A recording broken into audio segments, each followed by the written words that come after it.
Salut, c'est Superfan. Bienvenue dans Num Rendez-vous, l'émission de la révolution numérique et la transformation digitale. Nous sommes le mardi 19 février 2019. Que s'est-il passé ces dernières 24 heures dans le monde de la tech? C'est parti, mais tout d'abord, j'aimerais remercier les super fans de l'émission Num Rendez-vous. Voici mes top fans de la semaine dernière. Donc il y a Lionel Lesguet, merci à lui, merci Lionel. Il y a Rodolphe Roux aussi qui retweet souvent mes émissions, partner chez The Family et CEO des Cousins, et Vincent Monté, le CDO du groupe EDH et directeur fondateur du MBA DMB, le MBA Digital Marketing and Business de l'EFAP en partenariat avec le Hub Institute. D'ailleurs, j'en profite pour te dire, si tu es professionnel, que tu as pas mal d'années d'expérience, tu peux te former au digital. Dès le mois de mars, dès la mi-mars, il reste encore des places pour la rentrée décalée de mi-mars pour le MBA Digital Marketing and Business. Tu auras exactement le même volume de cours que les étudiants les apprenants qui commencent en octobre. Sauf que là, tu vas commencer les cours à la mi-mars. Donc c'est un programme part-time qui commence en mi-mars sur le digital, sur la transformation digitale et le marketing digital. Donc si tu veux mettre à jour tes compétences en marketing, je t'invite à te former. C'est essentiel aujourd'hui et ces prochaines décennies évidemment. Je te mettrai toutes les informations dans la description de cette vidéo sur YouTube avec tous les liens, notamment sur la réunion d'information. Il y a une réunion d'information cette semaine, ce jeudi, je crois que c'est jeudi 21 février, si je ne me trompe pas, oui c'est ça, jeudi 21 février, en présence de la directrice adjointe du MBA Digital Marketing and Business, qui est classée 2e de France, alors que ça fait seulement 4 ans que le MBA a été créé, et il est déjà 2e pour la 2e année consécutive. Ce sera avec Sophie Guigné, jeudi 21 février, elle sera là pour répondre à toutes tes questions. Donc que tu sois cadre supérieur, directeur, que tu veux continuer évidemment à travailler, à exercer tes fonctions et te former au digital en même temps, tu peux faire le MBA DMB en part-time. C'est 4 ou 5 jours seulement de cours par mois. Donc c'est sur une semaine, concentré sur une semaine par mois. Et tu auras une thèse professionnelle à écrire. Si tu es jeune diplômé avec au moins 2 années d'expérience professionnelle, je crois que tu peux aussi postuler à ce MBA DMB part-time qui commencera donc à la mi-mars. Réunion d'information le 21 février. Je te mets tous les liens dans la description de cette vidéo sur YouTube. On commence l'émission avec la news du jour. Pour moi, la news la plus importante. Pour toucher les jeunes, le gouvernement tente le grand débat sur Twitch. Twitch est une plateforme de streaming, un peu comme YouTube, sauf que c'est la propriété d'Amazon. Et donc il y a plusieurs ministres, et je trouve ça vraiment génial pour les jeunes, 9 ministres et une secrétaire d'État qui vont débattre de sujets politiques avec des vidéastes comme modérateurs, notamment un YouTuber très connu qui s'appelle Hugo Décrypte, et une chaîne Twitch, Acropolis. Donc ce sera un débat qui va durer toute la journée sur Twitch, de 9h à 20h, 11 heures de débat avec des invités, notamment plusieurs ministres du gouvernement. Ce sera sur la chaîne Twitch d'Acropolis et la chaîne YouTube d'Hugo Décrypte. Voilà, ça c'est la chaîne. Je te mets les liens, évidemment, dans la description de cette vidéo. Ça c'est la chaîne d'Acropolis. On part aux États-Unis. Que s'est-il passé ces dernières 24 heures? Aux États-Unis, Google Chrome va rendre le mode incognito indétectable. Autre news sur Google, comment Google triche avec des sociétés écrans pour obtenir des remises de taxes. Apparemment, Google appliquerait les mêmes méthodes qu'Amazon, mais en le faisant simplement de façon plus discrète. Maison connectée, Apple passerait à la vitesse supérieure. Pourquoi les créateurs de contenu peuvent se satisfaire des nouveautés sur Facebook? Alors c'est vrai, pour moi en tant que créateur, il y a toujours une sorte de dilemme. Est-ce que je dois développer mes contenus plutôt sur YouTube ou plutôt sur Facebook? Facebook veut concurrencer YouTube sur le terrain de la vidéo, notamment avec Facebook Watch. Et donc il y a plusieurs outils désormais pour les marques et pour les créateurs de contenu, notamment la fonctionnalité abonnement de fans. Désormais des fans peuvent financer les contenus des créateurs, un peu ce qui se passe déjà en France avec Tipeee ou à travers le monde avec un autre service qui s'appelle Patreon. Il y a aussi une nouvelle fonctionnalité pour les marques, c'est le gestionnaire des collaborations, c'est-à-dire qu'un annonceur, une marque, va pouvoir faire des recherches de créateurs de vidéos en fonction de sa communauté. Par exemple, si Nike a une communauté sportswear, urban, etc., eh bien Nike va pouvoir faire des recherches en fonction de sa communauté pour trouver des créateurs qui matchent ses valeurs et ses produits, pour rechercher des influenceurs.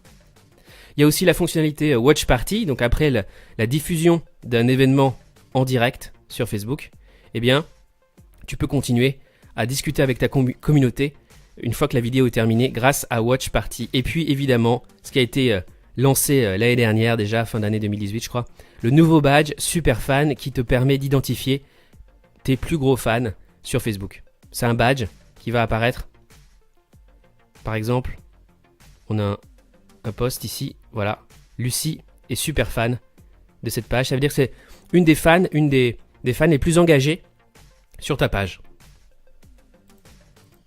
Facebook, une entreprise de gangsters numériques, je cite, c'est pas moi. Selon le Parlement britannique, ce sont des termes extrêmement forts, et le Parlement britannique porte de très lourdes accusations contre Facebook. Et je t'invite d'ailleurs à lire cet excellent article de French Web. Microsoft supprime 8 applications de crypto-jacking de sa boutique officielle. Alors le crypto-jacking, c'est en fait quand tu installes des applications sur ton ordinateur qui sont en fait malveillantes et qui vont miner, développer de la crypto-monnaie en utilisant tes ressources informatiques, ton ordinateur. Et évidemment, les profits de ces crypto-monnaies vont directement aux développeurs de ces applications.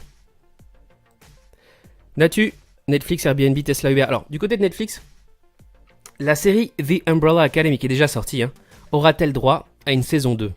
Alors, pas la peine de lire cet article, je te dis déjà la réponse, on ne sait pas. Voilà, personne ne sait, il n'y a eu aucune annonce de Netflix, mais étant donné les super retours, et puis j'ai regardé la série aussi, de tous les fans de Netflix sur la page, apparemment, il devrait y avoir une saison 2 sur Netflix. En tout cas, c'est déjà un succès critique. Si tu l'as pas encore vu, va regarder The Umbrella Academy. C'est l'histoire de jeunes super-héros, 7 jeunes qui ont été adoptés par un milliardaire qui décède. Et ensuite, ces 7 jeunes doivent sauver le monde et ils ont chacun des pouvoirs différents. C'est un mélange d'X-Men et d'Harry Potter et Batman. Non, c'est sympa, c'est vraiment une bonne série. Un plugin pour apprendre une langue en regardant Netflix. Ça, c'est vraiment génial. Autre news tech du jour. Twitter stocke les DM. DM, c'est les messages privés, les MP sur Twitter. Pendant plusieurs années, même s'ils ont été supprimés. Pourquoi l'intelligence artificielle pour faire plus avec moins? Excellent article de Fred Cavazza. C'est un blog extraordinaire que je te recommande. Et là, il va t'expliquer dans cet article les applications concrètes de l'intelligence artificielle, en quoi l'intelligence artificielle va influencer notre quotidien, quels sont les usages au quotidien de l'IA. IBM va ouvrir un centre de recherche au Brésil dédié à l'intelligence artificielle. DuckDuckGo, si tu connais pas, c'est un moteur de recherche qui ne s'intéresse pas à ta vie privée, qui ne va pas enregistrer tes données et te traquer et te monitorer en ligne. C'est américain. Nous, en France, on a Quant aussi. On part en Chine ? J'ai adoré cet article de French Web. L'application la plus populaire de Chine est un outil de propagande à la gloire de Xi Jinping. On pourrait penser que l'application la plus populaire, c'est WeChat. C'est vrai qu'en termes d'utilisateurs, c'est WeChat. Mais là, on parle de l'application la plus téléchargée récemment en Chine. Ce n'est plus WeChat. WeChat est désormais deuxième. La première application, c'est une application de propagande du Parti communiste chinois qui va en fait diffuser toute la doctrine politique du président Xi Jinping. Et c'est aujourd'hui, selon le journal South China Morning Post, qui est un journal très très sérieux en Chine, l'application la plus téléchargée en Chine devant WeChat. Et cette application propose plusieurs services, notamment la possibilité d'envoyer des messages qui disparaissent automatiquement après avoir été lus, comme sur Snapchat, d'envoyer des enveloppes rouges avec de l'argent à l'intérieur, pour le Nouvel An chinois par exemple, de payer comme Alipay. D'ailleurs, cette application, pro-Pékin, pro-gouvernement, a été développée en toute discrétion par une filiale du groupe Alibaba. Alibaba qui est dirigé par Jack Ma, le milliardaire fondateur d'Alibaba, qui est membre du Parti communiste chinois. Et donc cette application est obligatoire pour tous les cadres du Parti communiste chinois, ça fait déjà beaucoup de monde. On est en train d'assister à la naissance d'un WeChat pro-Pékin. Pourquoi le Royaume-Uni estime qu'il n'est pas nécessaire d'interdire Huawei, malgré la pression des États-Unis?